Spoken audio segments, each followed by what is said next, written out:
¿Sabes quién es el compositor matemático más famoso de México? Quédate con nosotros para que lo descubras. ¡Hala! ¿Quién será? ¿No será Julián Carrillo? Y tiene una calle y yo pensaba que era un revolucionario matón que Pues andaba sí, fue un revolucionario porque revolucionó la música. Me mataste con ese. ¡Mátalas! No, te creas, es cierto, no. Ese fue un mal chiste. No. Ese fue un mal chiste. Sí. Y aparte a mí ni me gusta, todos los Fernández no me agradan. No me agradan porque fingen mucho cuando cantan. Esa es mi apreciación. Sí. Pero en fin, vamos a hablarnos de Julián Carrillo. Esto se va a poner interesante. Vamos a escuchar música compuesta por Julián Carrillo y regresamos para este mestizaje sinfónico en Métrica Radio.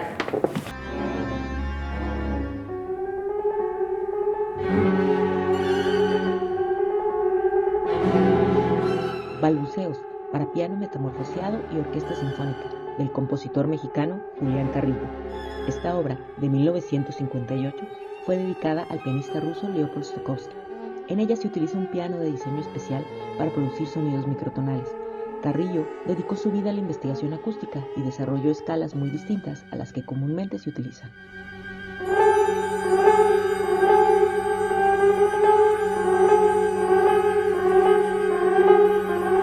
Regresamos con más de Métrica Radio después de haber escuchado música del tremendo Julián Carrillo, que era un fragmentador de tonos o algo por el estilo, ¿no? Ah, sí. Le gustaban los quebrados a mi rey. Descuartizador, puedes llamarlo así. Descuartizado. Sí, es que es un personaje bien interesante. Uh-huh. Él entra, para empezar él nace en un pueblo de Durango, un pueblito que se llama... ¿Es del norte? Sí, es del norte. Aunque Durango no es tan del norte, ¿no? Ya los de Durango... Él es de una familia de 19 hijos, o sea, una familia humilde, de origen indígena. Empieza a cantar el coro de la iglesia y luego de ahí dicen, mira, este chavo tiene talento, se lo llevan a Durango a estudiar música, luego se lo llevan al conservatorio, entra a los 20 años al Conservatorio Nacional y en las clases de acústica empieza a descubrir esta relación de la física con la música y las proporciones matemáticas, y entonces empieza a hacer sus experimentos y empieza a agarrar una navaja y se la pone a la cuerda del violín. El tipo era un excelente violinista. Se la pone a la cuerda del violín y a ver, vamos a dividirle el tono, a ver si pongo el dedo aquí es un tono, si lo pongo acá es otro, pero si lo pongo en medio, y así empieza a hacer todos sus experimentos que lo llevarán después a desarrollar esta teoría del sonido 13, que en realidad no es porque sean 13 sonidos, son como 6,000 no sé cuántos, pero va dividiendo en fragmentos cada vez más chiquitos lo que sería el ancho de la cuerda, ¿no? Y después se pasa con los instrumentos de aliento y a cortarle la columna y con los pianos y y construir instrumentos estaba interesante, estaba a mí lo que me tocó ver al momento de enterarme quién era Julián Carrillo y que pues eso, que no era un prócer de la Revolución Armada. Eso es lo que me tocó ver. Teclados, no sé cómo se llamarán, si se llaman pianos o se llaman teclados, sí, pues pero súper extraños, así pues ya no tienen las teclas en el orden de blancas y negras que regularmente tienen para el do, re, mi, fa, sol, así y sus sí, es que tuvo que construir instrumentos especiales para eso, porque digamos que así en términos como muy muy a grandes rasgos, ¿no? La frecuencia de un sonido y el doble de su frecuencia en la escala occidental hay 12 sonidos, 12 notas intermedias, ¿no?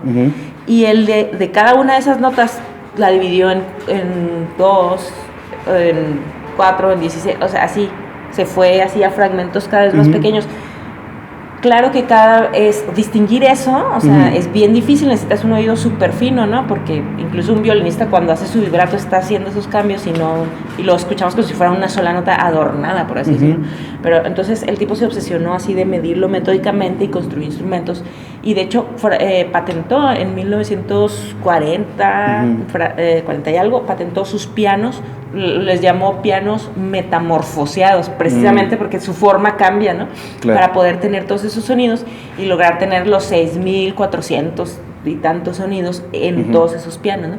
Que si los pones a tocar todos juntos, pues suena casi que a ruido blanco, ¿no? Demasiadas frecuencias juntas, pero se tomó el trabajo de hacerlo y de escribir obras con este sistema y de modificar varios instrumentos y todo. Oye, y suena tétrico, ¿eh?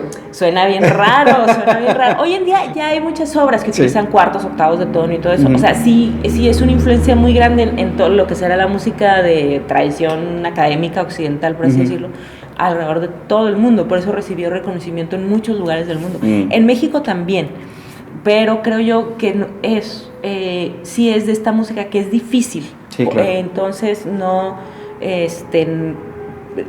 Hay que tener un oído entrenado para apreciarlo, ¿no? Para apreciar la cosa matemática. Y a lo mejor no necesitas un oído entrenado para disfrutarlo, lo puedes oír, te gusta, pero a nosotros que ya estamos en el siglo XXI y que hemos oído muchas cosas, decimos, órale, está chido.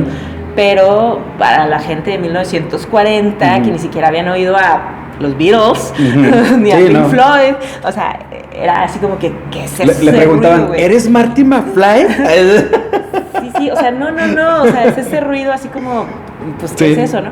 Y entonces, sí, era algo que estaba muy elitista para su época, ¿no? Aunque, pues, finalmente en el siglo XX ocurrieron todas estas revoluciones musicales que nos dan la gran apertura que hay ahora, ¿no? Pero pues sí, él fue de los primeros así, que se aventó. Oye, hoy, como bien dices, por ejemplo, un grupo que hemos pasado muchas veces aquí en Métrica Radio que se llama... se me olvidó el nombre. No, pero es un grupo australiano. Ellos se llaman King Gizzard and the Lizard Wizard. Ellos usan mucho esta técnica de los tonos alteraditos, de los tonos así salidos, microtonos y todo ese asunto. Y pues es una música que se oye muy, muy, muy extraña, muy nueva, muy así. Y de repente darme cuenta que este hombre ya lo hacía en el porfiriato mexicano. Pues sí, no manches. Sí, realmente empieza con el siglo, ¿no? Fíjate, él nace en 1800... Con el siglo pasado. En 1875 y en el 95 entra al conservatorio, es cuando empieza a hacer sus experimentos. Su primera publicación donde menciona esto es de 1914, por ahí, que está en Estados Unidos. Y bueno, él fue becado por Porfirio Díaz para estudiar en Leipzig, en Alemania. Regresa y bueno, recibe honores. De hecho, le regalan un violín a Mati, así esos violines de allá de la época de Bach, carísimos, ¿no?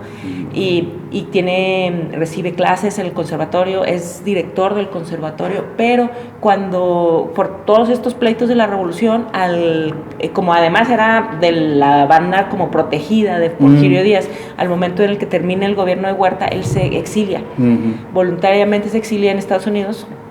Y allá pues anda tocando y es donde publica sus primeros artículos con relación al sonido 13. Después Carranza le dice, no, vente, güey, o sea, sí, vente acá y le da la dirección aquí de lo que sería el antecedente de la Orquesta Sinfónica Nacional y logra, en ese momento todavía tiene obras como muy, muy tradicionales, muy dentro de lo así... No diríamos pop, pero digamos dentro de lo esperable de la música de orquesta, y hace obras también así, o sea, como normales, por así decirlo, pero sigue haciendo sus experimentos, y en 1925 es cuando hace su primer concierto. De hecho, una de las obras que vamos a escuchar, que es el Preludio a Colón, es estrenada, imagínate, en 1925. No manches. ¿Qué se oía? Preludio a Colón. ¿Qué se oía en el mundo? O sea, lo revolucionario en la industria de la música era el jazz, güey. Era ¿cómo se llamaba? Louis Armstrong, ¿no? Y él ya estaba haciendo una música microtonal. O sea, era una cosa, sí. Muy, muy revolucionaria. Ajá, sí. Muy.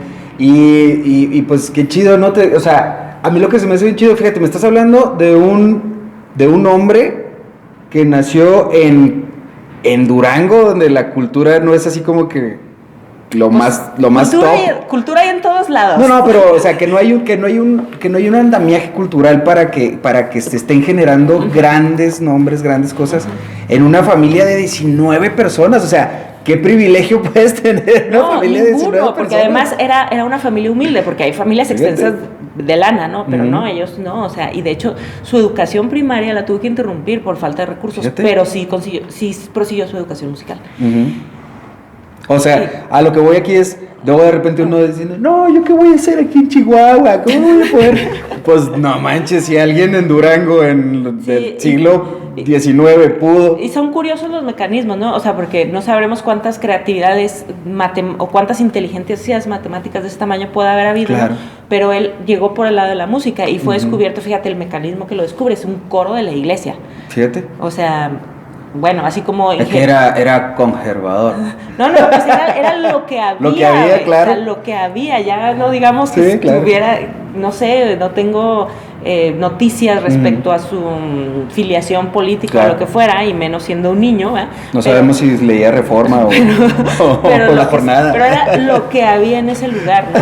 Y entonces, bueno, el caso es que, pues sí era una inquietud, una inteligencia, una creatividad extraordinaria, ¿no? Para su momento, y por lo mismo hizo cosas extraordinarias. Claro. De hecho, él fue nominado para el Premio Nobel de Física en 1949. No, se sangró. ¿Sabes por qué? Porque, bueno,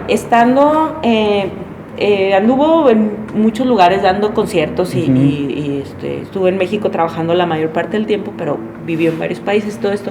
Pero en Nueva York, en la Universidad de Nueva York, hizo un experimento donde rectificó la teoría del nodo de Pitágoras. Entonces, Pitágoras decía que tú, al partir una cuerda en dos, pues exactamente a la mitad vas a tener la frecuencia del doble. Suena como que muy lógico. Y si lo mides, si con la cuerda de tu guitarra tú te pones a afinar, ¿dónde está el traste 12? Ahí es la mitad. Pero él decía, no, es que el nodo no es la mitad, porque el punto en el que aplastas esa mitad ya le está quitando longitud de cuerda, entonces ya no es la mitad. Y calculó, ¿no? Y calculó eso matemáticamente, hizo el experimento y todo, y su demostración ahí está, y entonces lo nominaron para el Premio Nobel de Física. Fíjate. Sí, no lo ganó otro físico con no sé quién, no tengo. No pero una nominación, no. Pero, o sea, sí, es ese nivel de matemáticas que traía el cuate, ¿no? Y de física, o sea, sí, es un personaje no solo artístico, revolucionariamente artístico, sino, o artísticamente revolucionario más bien, sino científico también muy importante. Wow, no manches. Yo pensé, o sea, ya me maravillaba lo que había hecho Julián Carrillo, y ahora que me platicas tantas cosas me maravillaba aún más. Sin embargo, me gustaría que explicáramos esto, bueno, que lo explicaras tú, discúlpame, que nos explicaras esto de una manera mucho más de manera más simple, ¿no? Como qué es lo que nos terminó regalando. Este señor Julián Carrillo. Pues sí, ¿cómo hacerlo de manera así, la manera más resumida posible? Mira, el sonido es aire en movimiento. Lo que nosotros le llamamos una frecuencia, que es lo que determina si un sonido es agudo o grave, es la cantidad de ondas sonoras que se generan por segundo, o de ciclos de la onda en una determinada unidad de tiempo, ¿no? Entonces, los cuerpos pequeños producen vibraciones más agudas, es decir, con vibraciones más rápidas y, por lo tanto, sonidos más agudos. Los cuerpos grandes producen vibraciones más lentas y sonidos más graves. Por eso, con trabajo es grande, el violín es chiquito. Claro. Los niños tienen voz aguda, los adultos tienen voz grave, etc. Entonces, los instrumentos musicales están construidos de forma tal que tienen que hay diferentes distancias en los cuerpos vibrantes, ya sea la cuerda, por ejemplo, de la guitarra, o del arpa, el piano, lo que quieras, o el parche del tambor, el timbal, que es grandote, suena grave y así. Pero entonces están construidos de forma tal que se ordena para utilizar cierta cantidad de notas que culturalmente hemos aprendido a reconocer como que esas son las que se usan para la música. Que en la escala occidental son 12, en la escala hindú son 20.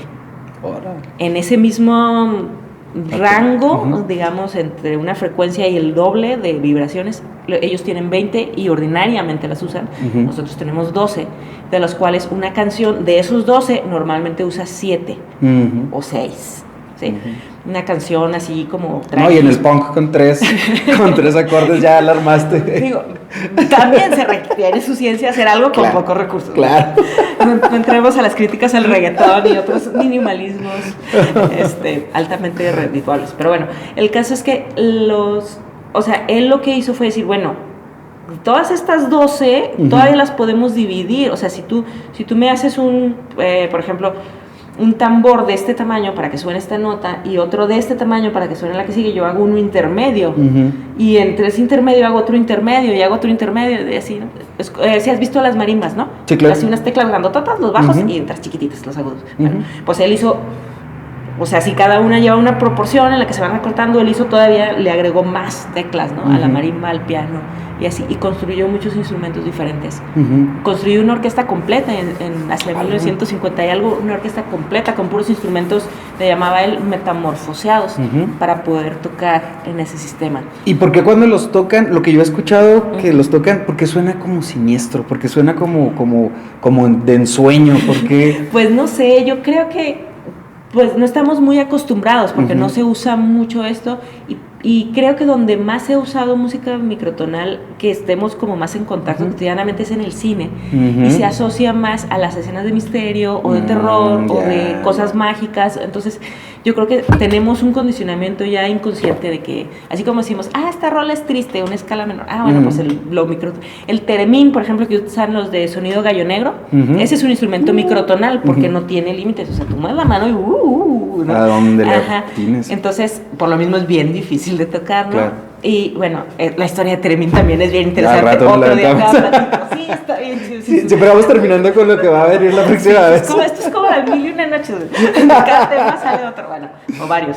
Entonces, o sea, es un instrumento microtonal y está usado en muchos soundtracks de películas que de misterio, de terror. Entonces, yo creo que por eso. Pero bueno, hoy en día ya con toda esta exploración que se ha hecho en el rock progresivo, por ejemplo, se ha hecho mucha exploración de músicas microtonales, en la música académica no se diga, ¿no? Entonces ya creo que el oído del siglo XXI ya tiene más familiaridad hacia eso que en su época, ¿no? Pero sí fue así como, él se aventó a intentarlo, ¿no? O sea, admiremos a un prócer mexicano, de los que sí deben de ser próceres mexicanos, ¿no? Porque los cholos que se agarraban a trancazos como Villa, Zapata, Venustiano Carranza, Obregón, que hasta perdió un brazo, Calles, todos esos güeyes, para mi gusto, ¿para qué? ¿Para qué hablar de ellos si nos dieron lata cuando en realidad hay personajes como Julián Carrilla que nos dio orgullo, ¿no? Y que nos demostró, que nos abrió o sea, sí, o sea, digo, eso tiene su historia y también es interesante realizarlo por otros motivos, pero lo que voy es que es como que muchas veces creemos que los pueblos de nuestros países no van a producir científicos o artistas tan relevantes. Y, por ejemplo, todas estas revoluciones en la música se le atribuyen a artistas europeos, ¿no? Arnold Schoenberg, el que inventó la música tonal, Igor Stravinsky, con que sus polirritmos es uno alemán, otro es ruso, ¿no?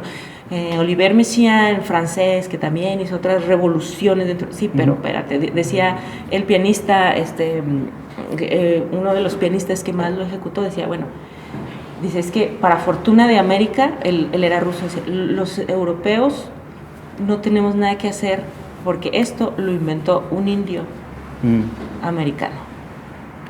O sea, y era así como, o sea, sí hay un chorro de cosas que creo que está padre reconocer, que se haga gente diferente de donde esperas que llegue, ¿no? Claro. Y eso es un motivo de orgullo, o sea, claro. Y le dedicaron un día. Hay un día de Julián Carrillo en el pueblo donde nació. Ah, qué chido. Sí, en el estado de Durango, el día 13 de julio, por el sonido 13 de lo que es. Entonces, es el día de fiesta cívica, porque es el día del sonido 13. Eso está padre, o sea, de que sí hay un reconocimiento, a lo mejor a nivel chiquito, pero lo hay. Y hay varias calles Julián Carrillo en todo el país. Claro, claro. Está chido, sí. Muy bien. Pues el tiempo se nos acabó hace como 2 minutos. Sin embargo, pues los que van a ver esto en redes sociales se aventaron todo esto completo. Los que no, seguramente no lo van a ver completo. Muchas gracias por estar aquí con nosotros una vez más con tu Mestizaje Sinfónico. Te esperamos próximamente. Y pues muy feliz 2023, Galia. Ok, muchas gracias. Y pues gracias por el espacio. Y pues sigan aquí en Métrica Radio. Vamos.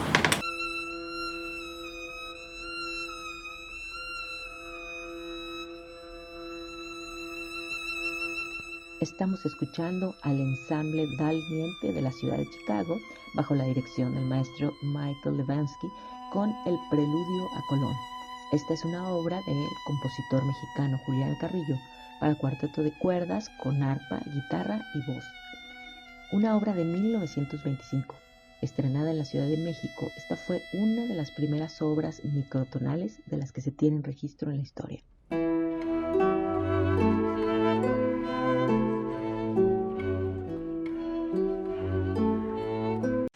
Eléctrica, mucho tiempo de conocer y más tiempo de admirar.